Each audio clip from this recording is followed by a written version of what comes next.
ইরানে চলমান সরকার বিরোধী বিক্ষোভে নিহতের সরকারি হিসাব প্রকাশ করেছে তেহরান। রাষ্ট্রায়ত্ত সংবাদ মাধ্যম প্রেস টিভির তথ্যমতে সাম্প্রতিক বিক্ষোভে অন্তত ৩,১১৭ জন প্রাণ হারিয়েছেন। এটি প্রথমবারের মতো ইরানি সরকারের পক্ষ থেকে প্রকাশিত আনুষ্ঠানিক পরিসংখ্যান।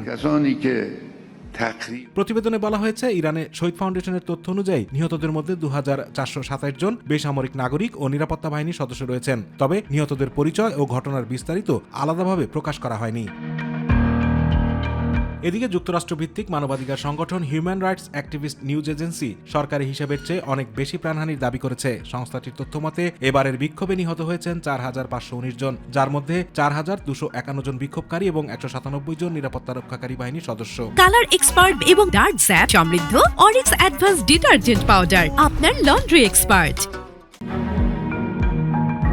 HRAN আরও জানিয়েছে, নিহতদের তালিকায় ১৮ বছরের কম বয়সী অন্তত ৩৫ জন রয়েছেন। এছাড়া ৩৮ জন এমন ব্যক্তি রয়েছেন যারা বিক্ষোভকারী কিংবা নিরাপত্তা বাহিনীর সদস্য কোনোটিই নন। আরও ৯,০০০-এর বেশি মৃত্যুর ঘটনা যাচাই করা হচ্ছে বলেও দাবি করেছে সংস্থাটি। গত ২৮ ডিসেম্বর অর্থনৈতিক অসন্তোষ থেকে ইরানে এই বিক্ষোভ শুরু হয়। পরে তা সরকার পতনের দাবিতে রূপ নেয়। পরিস্থিতি নিয়ন্ত্রণে ৮ জানুয়ারি ইন্টারনেট বন্ধ করে নিরাপত্তা বাহিনী মাঠে নামানো হয়, যার পর সহিংসতা আরও বেড়ে যায়। ইরানি কর্তৃপক্ষ বিক্ষোভকারীদের সন্ত্রাসী ও বিদেশি শক্তির মদতপুষ্ট বলে আখ্যা দিয়েছে। যুক্তরাষ্ট্র ও ইসরায়েলের বিরুদ্ধে এই বিক্ষোভ উস্কে দেওয়ার অভিযোগও করেছে তেহরান। এদিকে আন্তর্জাতিক মানবাধিকার সংগঠনগুলো দাবি করছে, অনেক ক্ষেত্রে নিরাপত্তা বাহিনীর গুলিতে নিরস্ত্র বিক্ষোভকারীরা নিহত হয়েছেন। অ্যামনেস্টি ইন্টারন্যাশনাল জানিয়েছে, তারা নিরাপত্তা বাহিনীর অতিরিক্ত বল প্রয়োগের নির্ভরযোগ্য তথ্য পেয়েছে। আতিকুর রহমান তিতাস, মাই টিভি।